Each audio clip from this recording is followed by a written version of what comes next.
Alright, Macca. It's MGC done. Excuse me, do a new reaction video. Let's get started. Pull it up. Let me see.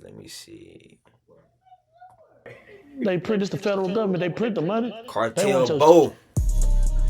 That's who we gonna be watching.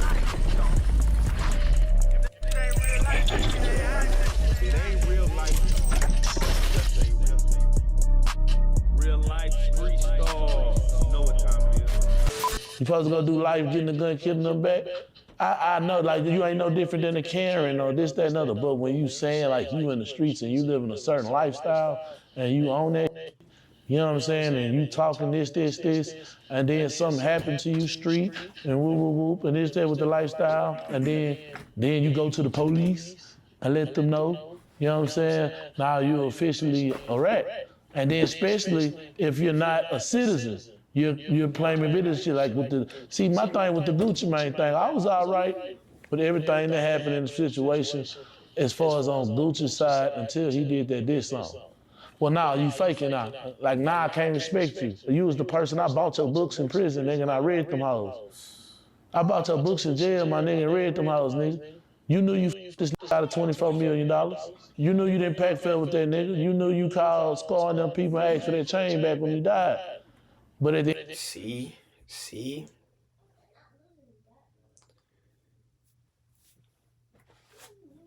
Gucci really messed up his career in a sense.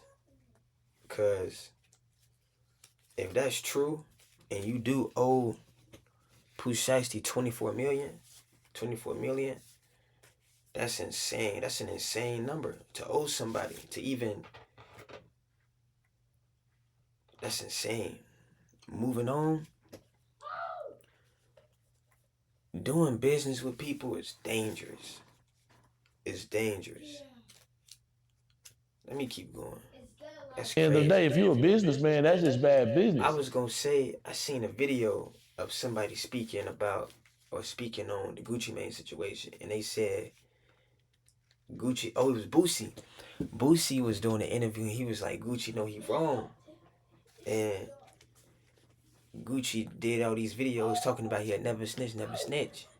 And one thing artists have to realize, what they and they don't sometimes, is that a lot of people look at you as like an authority figure, like a father or like somebody or a mentor. So they living and dying behind every word you say. And you end up in this situation. It's crazy. But you played the street man card. Like, I couldn't take you up on that. I took you up on, okay, well, he a family man now. He got Keisha, he got these kids. He ain't no gangster. He ain't in the streets no more. They robbing the old man. Yeah, he gonna do that. Hell yeah, you ain't gonna rob one of these white executives. You know what I'm saying? So that's how I looked at it. But once you came with a diss on and you dissing and beefing and you acting like, yeah, nigga, when the nigga catch you and everything, nah. Because that was I'm gonna be real with you. That would have happened to me. One of us wouldn't have made it out this city. I know how to play possum and get back up later. Yeah, somebody not leaving Dallas. You got me f***ed up, nigga. You know what I'm saying? But at the same token, we don't know. We don't know what influences too. That nigga married. Like, you know, like when you in the household with a woman, a real woman, man, you ain't doing what you want to do. And you're not finna put her and them kids in danger. So that's why I say, but he shouldn't have did that diss song. I was with him till he did the diss song, because that makes you fake. At first, he was a businessman who changed their life after they got out of prison. That's not in the streets no more, and you got robbed by some young that's really on that because you was playing on their top with their money. You know what I'm saying? Now, you're a person that brag about an old murder that you did for who tried to rob your ass, and you played and robbed these niggas for their money, but when they came home and got your ass back, you went to the police and then made a song like you was finna get on some gangster shit after you know you made a statement that got the federal government taking all these niggas to jail. I mean, if you gotta understand, like, Gucci scored on POOH SHIESTY. Gucci was receiving crazy backhand of POOH SHIESTY, 24 million. And POOH SHIESTY basically came to him and said, hey, it's fair. Just let me out the contract. Gucci said no, it went left. And in reality, what happened was supposed to happen. It's just we live in a world where you can't handle things on your own.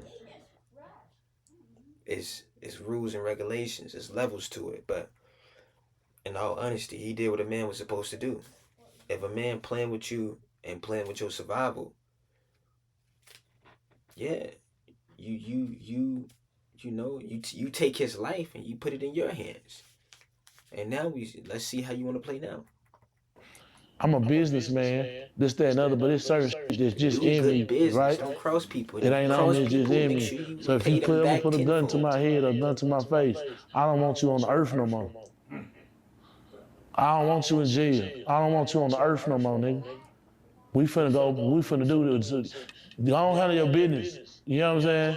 You better handle your business now, get this shit over with. Because nigga, if I make it out this room, nigga, you know what I'm saying? Well, the streets gonna feel my pain. And they gonna feel wherever the fuck you at. You know what I'm saying? So do you advise him,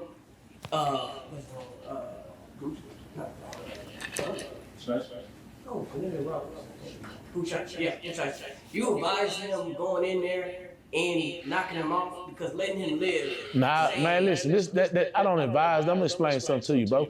Just cause a nigga don't understand business don't mean they gonna let you f over them. No, wanna get it? Nigga, you know you f over them, so you think it's cool because they don't understand business.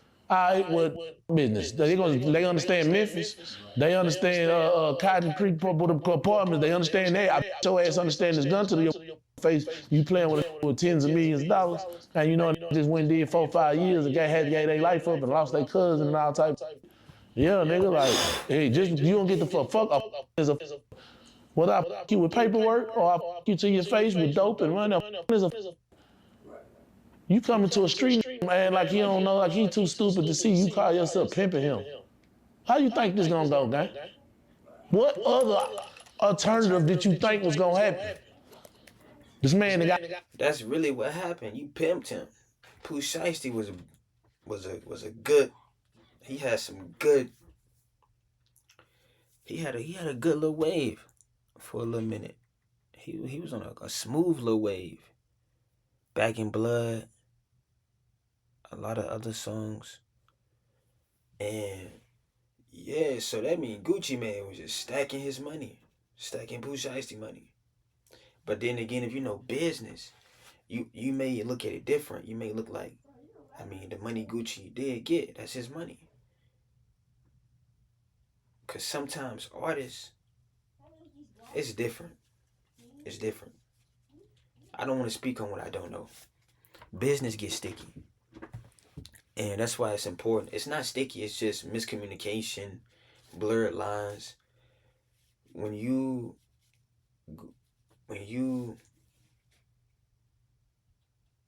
an artist is an investment. Gucci invested in POOH SHIESTY. He couldn't be the reason he became POOH SHIESTY, but he still invested in him. That's kind of how the game goes. It's like a person, you can be on a label, etc., but the label can't make you you. Only you can do it. They can only push what you do or amplify it. It's all on you. So you may think, why do I have to? But that's the thing. That's how it go. It's like, yeah, it's funny.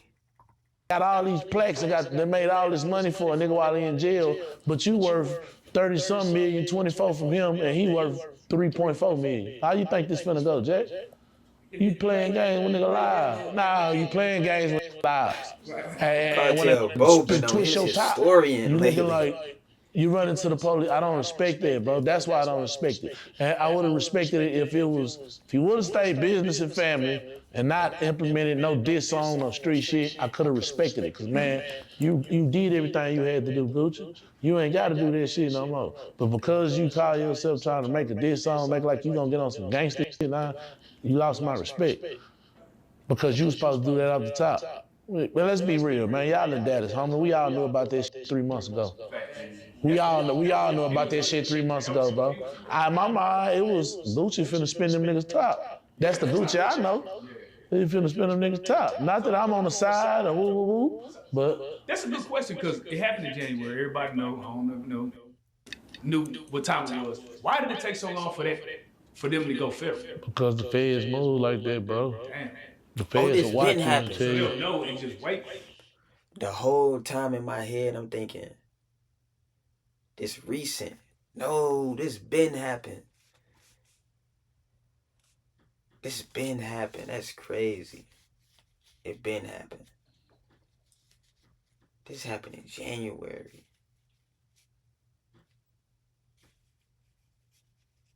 That's crazy.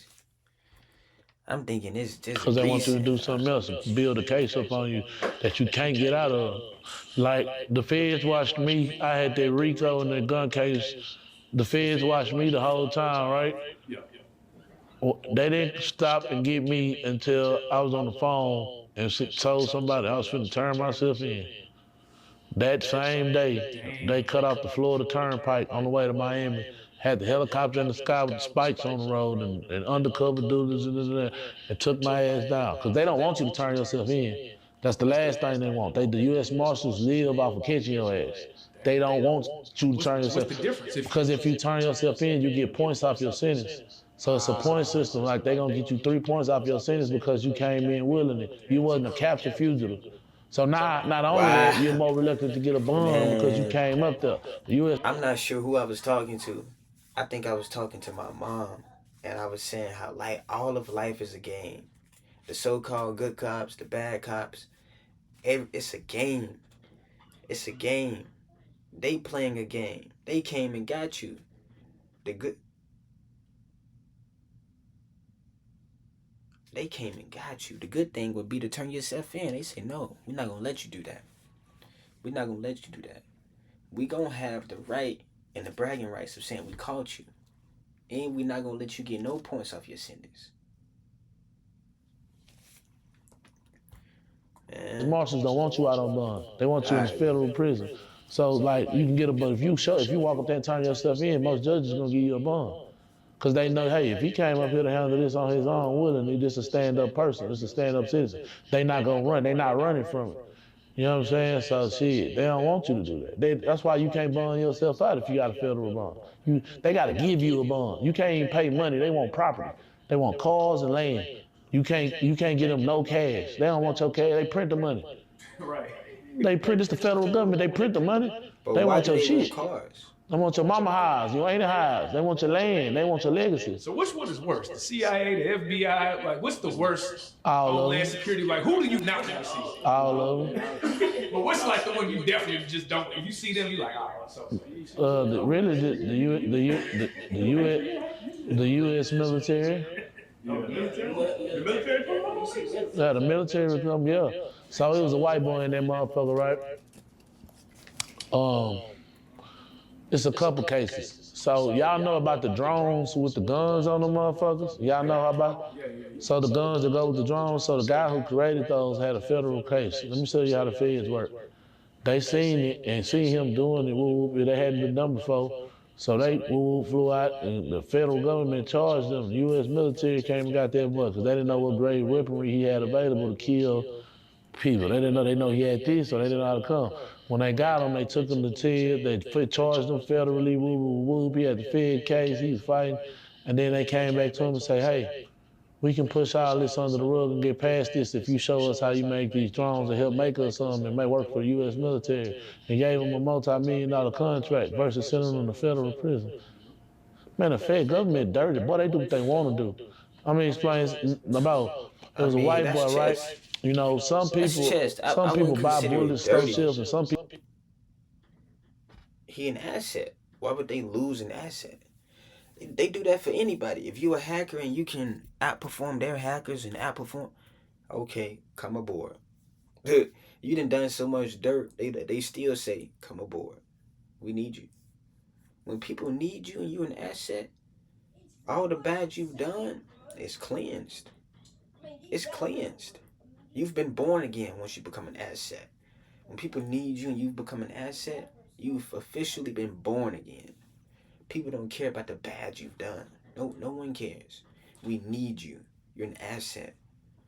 What bad? What bad? You didn't know. We need you. That's how it be. For real. If you could choose to be anything in the world, choose to be an asset. Choose to be a person that people need. Because when people need you and you're an asset, you can do no wrong. People actually put their gunpowder in their bullets. You know what I'm saying? Some people actually put the gunpowder in the motherfucker. So it was a white boy, and he had a bunch of gunpowder in a kitty litter bag. And he stayed with his parents, who was older. They older, you know what I'm saying? He was like probably late 30s, mid 30s. They in their 60s. And the grandma threw the kitty litter bag with gunpowder in the trash can, thinking it was kitty litter. And of course, it went in the dumpster. Well, later that day, the dumpster exploded because of the gunpowder. They looking for ounces, this, that, and the other. The man was looking for his gunpowder to load some bullets up because he wanted to go hunting and didn't find it. His grandmother said, oh, I threw that kitty litter away. It wasn't kitty litter because he was looking for the kitty litter bag. His mama told, then they seen the stuff on the news, so he know where it came from. The man called the people, called the police and told them, hey man, I think the truck exploded. There wasn't no bomb, and that was my gunpowder. My parents threw it, so they came and got him and charged him. And that's federal government for you. They don't give a boy, you money, you a number. And they told him straight up, hey, and they knew it was an accident, they knew the parents that did it. His parents' dad was on the machine dialysis and all that shit, whatever, with the cancer. So they told him straight up, either we can charge your parents and all three of y'all gonna do time, or you finna sign for this one case right here. But you gonna get charged with activating explosives on U.S. soil.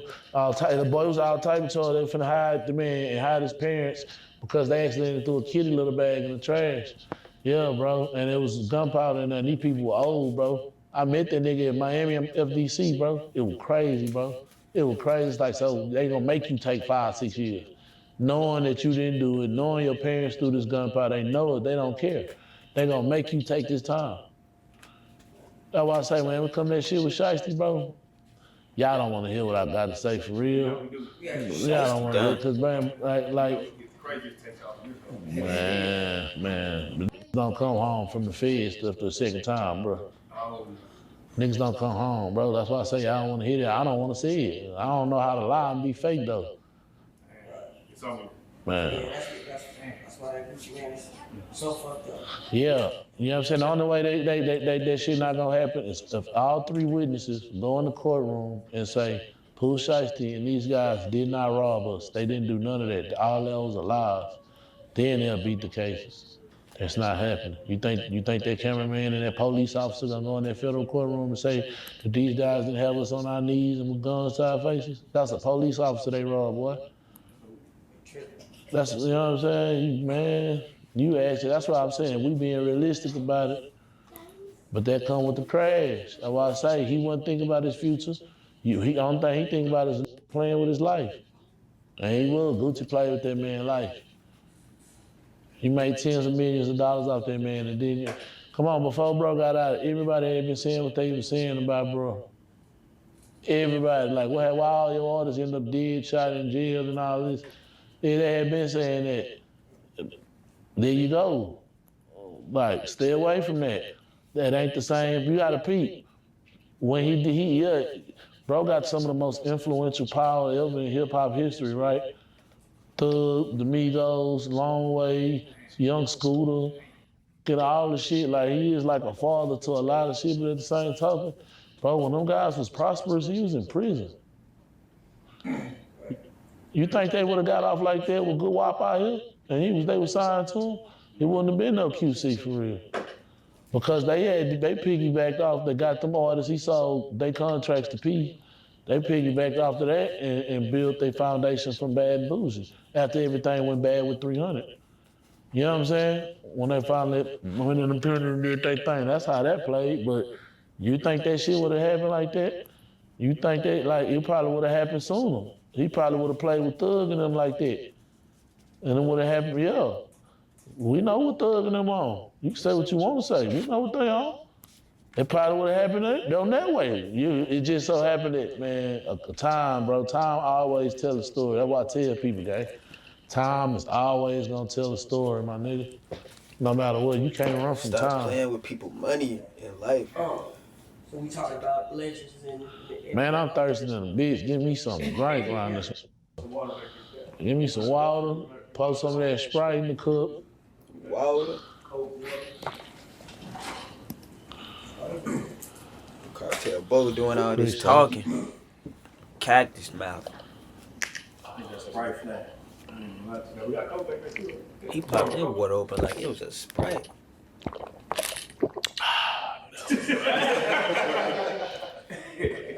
They have Cartel Bo doing ASMR. Turned up in this old man. Hey, y'all ask y'all questions, man. Y'all talking this bitch, bro. Like, let rock and roll. Hold on. Speaking of legends, out of Atlanta, so you know you're from Houston or whatever.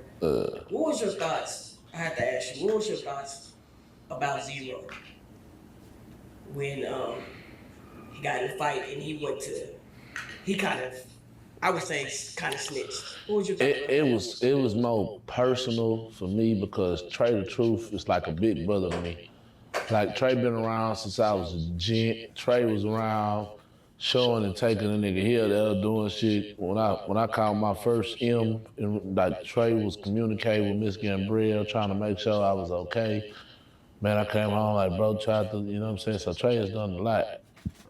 With that being said, I know what kind of person he is. So when I asked him about it, and you know, this is me personally, because I have a personal relationship, I know Trey is not a person that want to see people hurt up or just beat up people. He really a good-hearted person. And it's just that situation, people choose to paint the light they want to paint over him because it was this, that, and other. I talked to Trey myself. Trey told me myself. I mean, he say, bro, our intentions wasn't on fighting and jumping. It's like when I seen Ro, bro, that day, that night at that club, I was like, finally, bro, we get to talk and get past this. He say that was his mind state. And he say Ro was just going up, turning up, fuck these niggas and da-da-da. He was like, you know, when you with a group of niggas, you know what niggas gonna be on, like, woo, woo, woo, woo. Somebody gonna hit you from the side and hit you from the this and that and woo, woo, woo. You know what I'm saying? So I hate it played like that. I wish they would have had the one-on-one conversation, but that happened to the point to where it ain't no coming back from. You feel me? And you got saying like, at the end of the day, like, if Zero saying he a citizen, he a citizen. Cause he ain't out here on no gangster shit and he ain't saying like, I'm gonna do this, I'm gonna do that. They beat the shit out of a citizen. And what come with that, you know what I'm saying? Like, don't give a fuck, but that's a part of being a gangster. That come with the consequences. Y'all you wanna teach a lesson by beating the shit out of them, well, when the time and the case or whatever, this, that, and other, this will come with that shit. And I don't want that for nobody.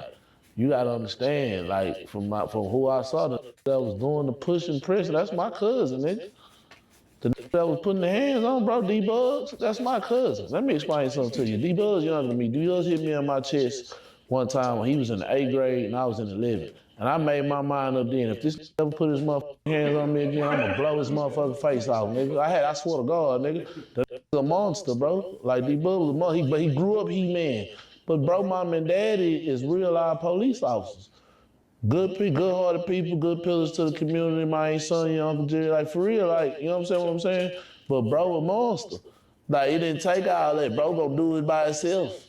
For real. So like, you got your this and you got your that with it. You got the sides with it. You know, I'm a firm believer in if a campaign and his ass gonna get elected. But at the same time, if this is family and cousins, so it make it like, ugh.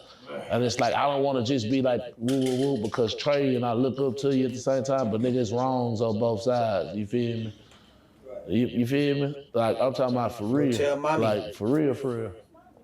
In her room. And I hate that because I want to, gotta it wait. is what I'm it is, recording. part 2 so bad. And I know we ain't never gonna get that motherfucker. I'm recording. Stop. Grew up on. They was like Boosie and Webby, Trey and Zero. Do you Please feel like stop. I'm trying to there's record. every day we might ever get them to reconnect and make some music again? Like, Man, that shit dead. They both they too stubborn. Trey stubborn as hell, and Zero more stubborn than him. That ain't happening. It ain't happening. It ain't never. They don't want it to happen. It ain't gonna happen. You know what I'm saying? It ain't happening. I don't know Zero like that. You know, I know Mike D. I did time with Mike D. You know what I'm saying? Shout out Mike D. And you know, I got a relationship. You know, when you have a prison relationship, it's a little different. You feel me? It's you done been down that road with a nigga. You done had to eat noodles with a nigga, had to go to sleep at the same time, had to do this, had to do that. Nigga didn't know how a nigga live on a person level. Nigga been in the tank with a nigga. You done worked out with motherfuckers. It's a difference, nigga. Stop. You know what I'm saying? Every I'm trying time to I ain't record a had, video. I can go over there to Mike D and get some noodles I'm almost from done. I'm bro. trying to record my And I didn't video. have nothing in my life, but like, you know, them friendships staying strong than out here. Like, you know what I'm saying? Because I've always been the breadwinner in my situation. So when I go to jail, I don't Why you be messing having with me? expectations to have no whole bunch of money on my books or people to be there for me. Because I'm always the nigga with the money. Who gonna do it if I don't do it?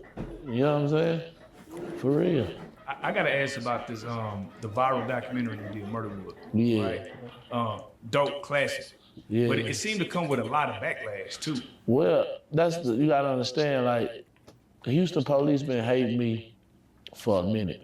So, okay. What did they say? What the Houston police say about me? All that on the Facebook page? Yeah, no, yeah. What We've did they never say? seen that, bro. We've never seen No. On the Facebook page, read what they said. They said I was fake.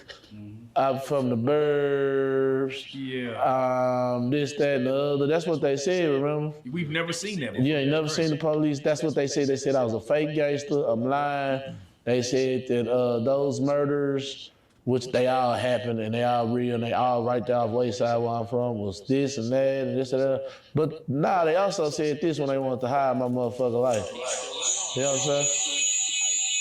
Put it in this camera here. Hold on. I think it's because I'm on TikTok. Cartel, bro. Let me see.